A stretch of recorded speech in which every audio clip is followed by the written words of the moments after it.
Hi dears, എല്ലാവർക്കും സുഖമാണോ? ഇന്നിപ്പോൾ നമ്മളിവിടെ തയ്യാറാക്കാൻ പോകുന്നത് ഒരു കായത്തോരനാണ്. ഇത് എൻ്റെ അമ്മയുടെ റെസിപ്പിയാണ്. അമ്മയാണ് ഇന്ന് ഉണ്ടാക്കാൻ പോകുന്നത്. അപ്പോൾ അമ്മ ഇതാ കായൊക്കെ ചെറുതായി അരിഞ്ഞുകൊണ്ടിരിക്കുകയാണ്. ചെറുതായി നുറുക്കിയിട്ട് മഞ്ഞൾപ്പൊടി വെള്ളത്തിലേക്കാണ് ഈ കായ ഇട്ട് കൊടുക്കുന്നത് കേട്ടോ. ഇനി നമുക്ക് അടുപ്പത്തൊരു പാത്രം വെച്ചതിന് ശേഷം ഈ കായും ആവശ്യത്തിന് ഉപ്പും വെള്ളവും ചേർത്ത് നമുക്ക് വേവിച്ചെടുക്കാം. ഇതിപ്പോൾ ചെറിയ കായാണ് ഞാൻ എടുത്തിട്ടുള്ളത്. നിങ്ങൾക്ക് വേണമെങ്കിൽ നേന്ത്രക്കായ, മറ്റേ ബജ്ജിക്കായ, റോബസ്റ്റിൻ്റെ കായ ഒക്കെ ഉപയോഗിക്കാവുന്നതാണ് കേട്ടോ. ഉപ്പിട്ട് കൊടുത്തതിന് ശേഷം നമുക്ക് അടച്ചു വെച്ച് അത് വേവിച്ചെടുക്കാം. വെള്ളം വറ്റിച്ചെടുക്കുകയാണ് ചെയ്തിട്ടുള്ളത്.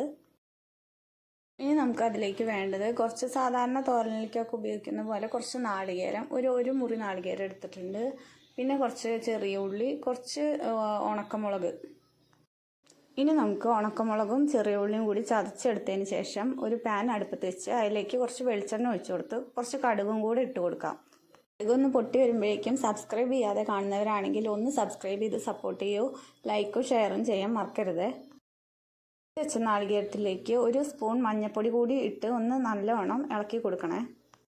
ഇതപ്പം നമ്മുടെ കടുക് ഇവിടെ നന്നായിട്ട് പൊട്ടി വന്നിട്ടുണ്ട്. അതിന് ശേഷം അതിലേക്ക് ഉണക്കമുളക് ചതച്ചതും ചെറിയ ഉള്ളി ചതച്ചതും കറിവേപ്പിലയും കൂടി ഇട്ട് കൊടുത്ത് നന്നായിട്ട് ഇളക്കി കൊടുക്കുക. ഇളക്കി വഴറ്റി നന്നായിട്ട് മുരിഞ്ഞു വരുമ്പോൾ ആ നാളികേരം കൂടി നമുക്ക് ചേർത്ത് കൊടുത്ത് നന്നായിട്ട് വഴറ്റി കൊടുക്കാം.